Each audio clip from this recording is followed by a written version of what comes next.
My name is Kelly. I married Tom when we were young and full of dreams. We were high school sweethearts, and I thought we would be happy forever. My dad, who owned a furniture factory, gave us a beautiful house as a wedding gift. 3 years later, our son Michael was born. As time went on, I focused on being the perfect housewife and mother. I kept our home clean, cooked nice meals, and made sure Michael had everything he needed. Tom worked as a sales manager, but his career wasn't going as well as he hoped. One night, he came home very frustrated and angry.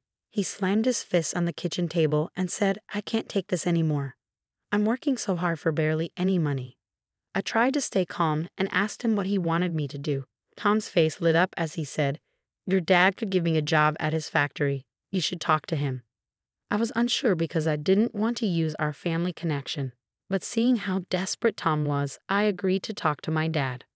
The next day, I went to my dad's office and nervously said, "Dad, I need to ask you something. Tom isn't happy with his job.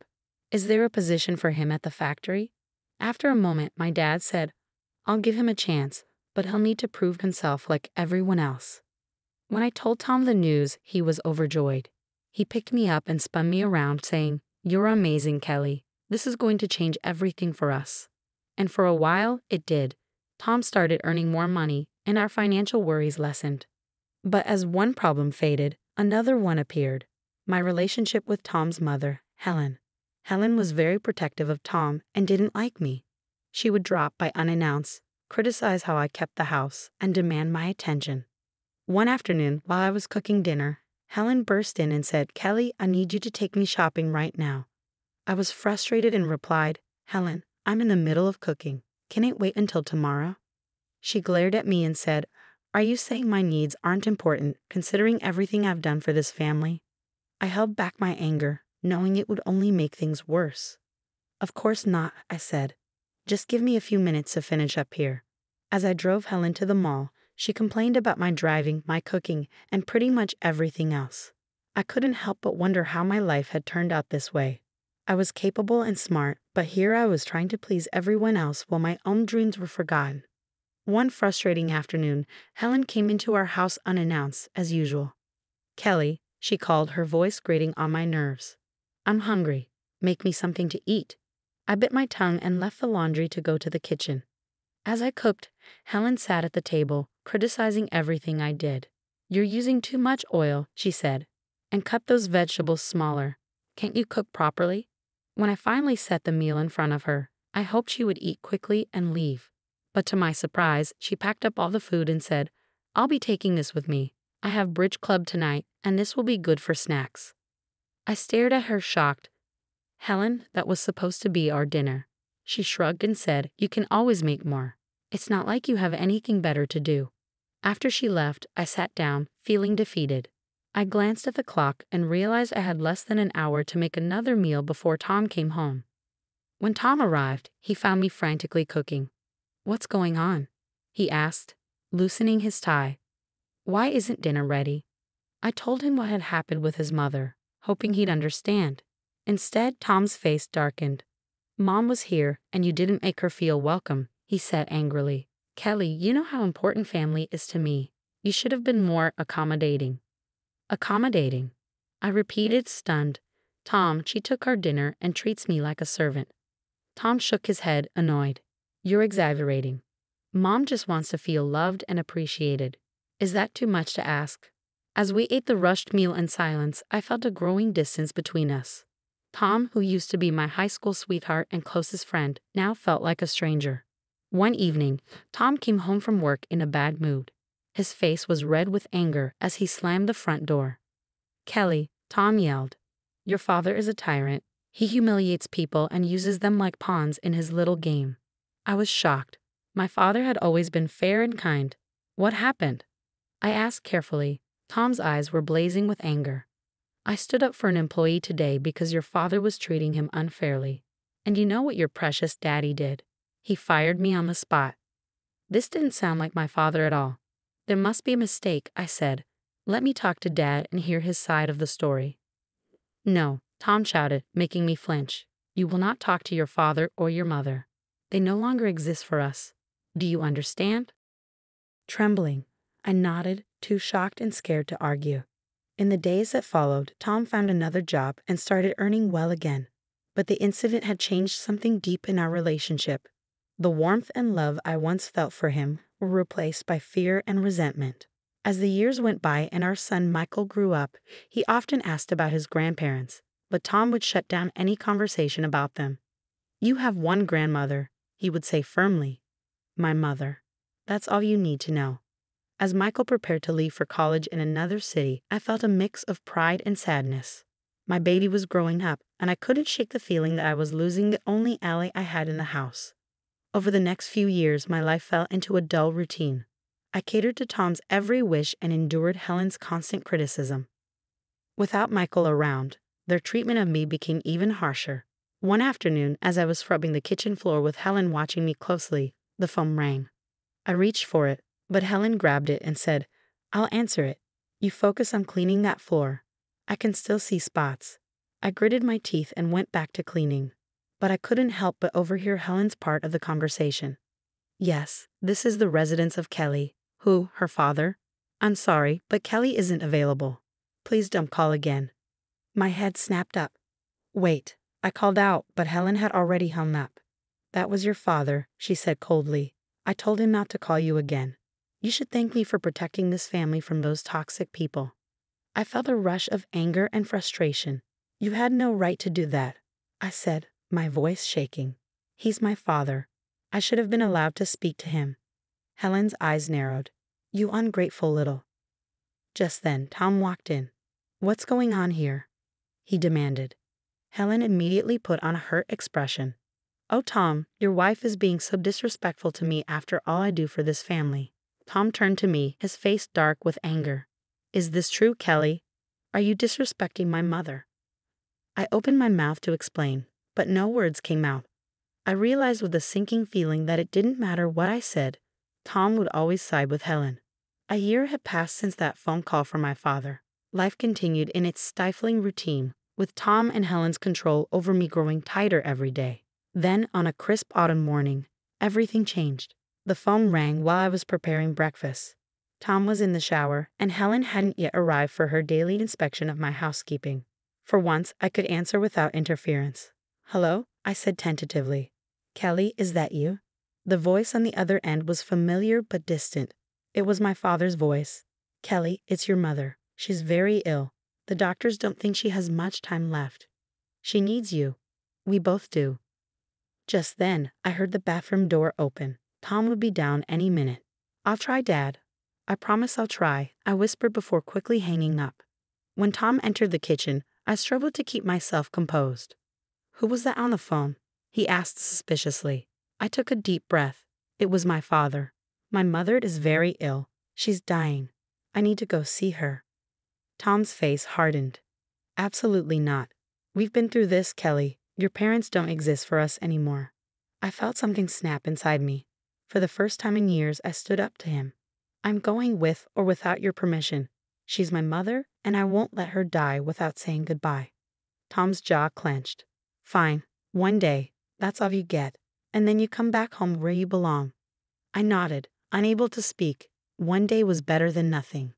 With trembling hands, I called my son Michael to tell him what was happening. To my surprise and relief, he immediately offered to come with me. The next morning, Michael and I set off for my childhood home. When we arrived, my father met us at the door. He looked older than I remembered, with deep lines etched into his face from grief. Without saying a word, he pulled me into a tight embrace. He led us to my mother's room. She lay in bed, pale and frail, but her eyes brightened when she saw me. "Kelly," she whispered, reaching out a trembling hand. "My baby girl." I rushed to her side and took her hand in mine. "Mom, I'm here. I'm so sorry. Can you ever forgive me?" She smiled weakly. "There's nothing to forgive, sweetheart. I'm just glad you're here now." We spent the day by her bedside, sharing memories and catching up. As the sun began to set, my mother's breathing grew labored. She squeezed my hand and looked into my eyes. "Kelly," she said softly, "promise me you'll really live your life. Don't let anyone cage your spirit again." Tears streamed down my face as I nodded. "I promise, Mom. I promise." She smiled one last time, then closed her eyes. Her hand went limp in mine. She was gone. Suddenly, my phone started ringing incessantly. I knew without looking that it was Tom. I answered the call and moved to the hallway for privacy. Tom's voice was sharp with anger. "Where the hell are you, Kelly? You were supposed to be back hours ago." "Tom, I can't leave yet," I said, my voice thick with emotion. "My mother just passed away. I need to stay for the funeral." "Absolutely not," he roared. "I told you one day, and that's all you get. If you're not back by tomorrow, don't bother coming back at all." His words felt like a threat and a promise all at once. For a moment, I was tempted to rush back to the life I knew, but then I remembered my mother's last words urging me to live fully. "Fine," I said, my voice steadier than I felt. "I'm staying." I ended the call before he could respond. My heart pounded. For the first time in our marriage, I had defied Tom, and it was both terrifying and liberating. The next few days were a blur of grief and preparations. On the day of the funeral, as we stood around my mother's grave, my phone rang again. Tom's number flashed on the screen. Without thinking, I hit the speaker button to silence it quickly. Tom's voice burst forth, loud and angry. "Kelly, this is your last chance. If you don't come home right now, I swear I'll come and drag you back myself. You ungrateful filth. After everything I've done for you." Tom's voice screamed through the phone before I quickly ended the call, my face burning with shame and anger. The people around us looked shocked, and Michael's face was a mask of fury. My father looked more concerned than anything else. He pulled me aside as soon as the service ended. "Kelly," he said gently, "we need to talk." We walked to a quiet corner of the cemetery, and my father took a deep breath. "Sweetheart, there's something you need to know about Tom. Something I should have told you years ago." I listened in stunned silence as my father revealed the truth about why Tom had really left the company. It wasn't because he had stood up for an employee. It was because my father had caught him stealing money from the company and manipulating prices to pocket the difference. "I fired him to protect the company and our clients," my father explained. "I didn't tell you because I thought you loved him and I didn't want to come between you. But now, seeing how he speaks to you and what your life has become, I can't stay silent anymore." I felt as if the ground had opened up beneath me. All these years I had believed Tom's lies, allowed him to cut me off from my family, and endured his and Helen's emotional abuse, all based on falsehoods. "There's more," my father continued, his voice grave. "I recently heard from a friend that Tom's company is under investigation. There are discrepancies. Kelly, I think he might be up to his old tricks again." As the full impact of his words hit me, I felt a strange mix of despair and liberation. The life I had known was falling apart, but from its ashes, I saw a chance for a new beginning. The day after the funeral, my father, Michael, and I returned to my house. To our surprise, the place was bustling with activity. Helen's friends were milling about, and the smell of food wafted from the open windows. We walked in to find a full-blown party in progress. Helen, holding a glass of wine, spotted us first. Her eyes narrowed as she took in my father and Michael. "Well, look who finally decided to grace us with her presence," she said, her voice dripping with sarcasm. "You're late, Kelly. My birthday celebration started an hour ago," Helen snapped. I was momentarily stunned. With everything that had happened recently, I had completely forgotten about Helen's birthday. Before I could respond, she thrust a dirty rag into my hands. "Don't just stand there," she ordered. "Start cleaning up these tables. They won't wipe themselves." My father, who had been silently observing, suddenly erupted. "How dare you speak to my daughter that way?" he thundered, making the room fall silent. "She's not a servant. She's a grown woman who deserves respect." Helen laughed derisively. "Respect? She gave up any right to respect when she married my son. Her family is Tom and me. You're nothing to her anymore." I watched in disbelief as my father and Helen argued, their voices rising. The party guests looked uncomfortable, unsure whether to leave or stay. Suddenly, Tom burst into the room. "What the hell is going on here?" he demanded, his eyes locking onto me. "Kelly, why aren't you serving the guests? And what are they doing here?" He gestured angrily toward my father and Michael. Something inside me snapped. Years of pent-up frustration and anger poured out. "No, Tom," I said, my voice steady and clear. "I'm not serving anyone. I'm not cleaning up, and I'm not staying silent anymore." The room fell deathly quiet. Even Helen seemed at a loss for words. "I know the truth, Tom," I continued, pulling out the divorce papers I had hastily prepared. I know why you really left my father's company. I'm done. I want a divorce." For a moment, Tom looked like he might lunge at me, but then, perhaps realizing he was outnumbered, he deflated. "Fine," he snarled. "Take your divorce. But don't think you'll get a penny from me." I couldn't help but laugh. "This house is mine, Tom. My father gave it to us as a wedding gift. Remember, you're the one who needs to leave." Tom and Helen left shortly after, casting venomous glares our way as they went. When the door closed behind them, I sank onto the couch, suddenly exhausted. Michael, who had been quietly watching everything unfold, finally spoke up. "Mom, why didn't you tell me things were so bad?" "I'm sorry, Michael," I said.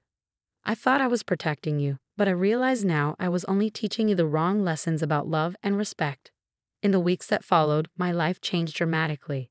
The divorce proceedings began, and I focused on rebuilding my life. My father, true to his word, stood by me every step of the way. One afternoon, as we sat in his study discussing the future, he brought up a topic I hadn't expected. "Kelly," he began, his voice gentle but serious, "I've been thinking. I'm not getting any younger, and the factory needs new blood. How would you feel about coming to work with me?" I blinked in surprise. "Me? But Dad, I don't know anything about running a business." He chuckled. "Neither did I when I started. You're smart, Kelly. You can learn. Besides, it's about time you had a chance to spread your wings." Over the next few months, I immersed myself in learning the business. My father was a patient teacher, guiding me through the details of running a furniture factory. I discovered a passion for design and innovation that I never knew I had.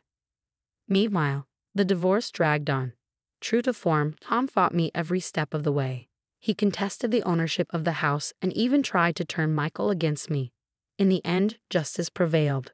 I was awarded the house and substantial financial compensation for the years of emotional abuse. Tom, facing charges for his fraudulent activities, found himself deep in debt and unable to hold senior positions. As for Helen, she faded into the background, her influence over my life finally broken. The last I heard, she had moved in with a distant relative. Her social circle diminished after the truth about Tom came out. 3 years passed in what felt like the blink of an eye. One Sunday morning, my father called me into his office. His face was solemn as he gestured for me to sit. "Kelly," he said, his voice heavy with emotion, "I'm not well. The doctors don't think I have much time left." The world seemed to spin around me. "Dad, no," I whispered, reaching for his hand. He squeezed my fingers gently. "It's okay, sweetheart," he said softly. "I've had a good life. Now I can go knowing that you're strong, that you're free, and that you'll be okay." Tears streamed down my face as he continued. "I'm leaving everything to you, Kelly. The business, the house, everything. You've more than proven yourself. I know you'll take good care of it all." In the weeks that followed, we spent as much time together as possible.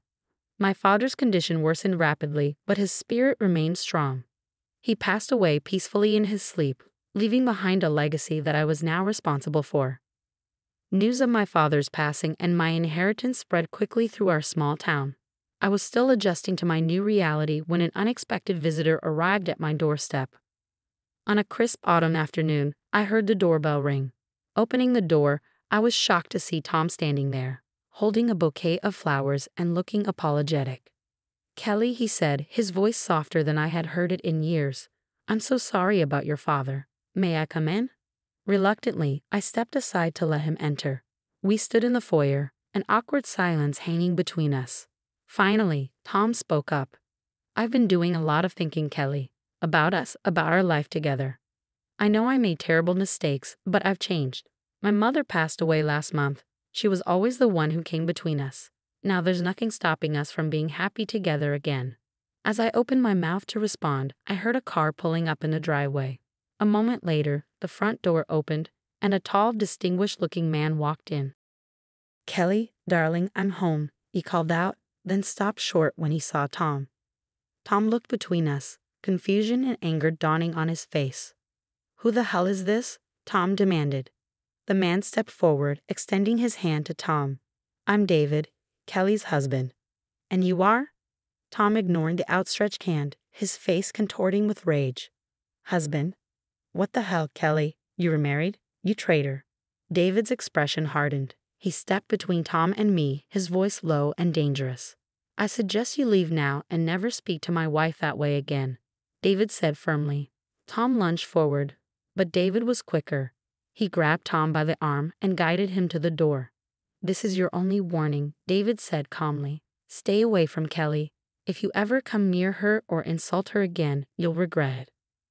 With that, David shut the door, and Tom's angry face disappeared as the sound of screeching tires faded away. David turned to me, his face softening with concern. Are you okay, love? I nodded, stepping into his embrace. I'm fine. I'm just glad you're home.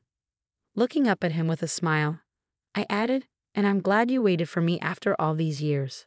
David chuckled and pressed a kiss to my forehead. I've loved you since high school, Kelly. I would have waited forever if I had to. As we stood there in each other's arms, I marveled at how life had come full circle. David and I had been high school sweethearts before Tom came into the picture. After my divorce, we had reconnected, and our old feelings had blossomed anew. We had married in a quiet ceremony 6 months ago, starting a new chapter in both our lives. Just then, my phone buzzed with a text. It was from Michael. Mom, great news. Jessica's pregnant. You're going to be a grandmother. In the months that followed, life settled into a beautiful rhythm. Michael and his wife Jessica moved back to our city, eager to be close to family as they prepared for their baby's arrival.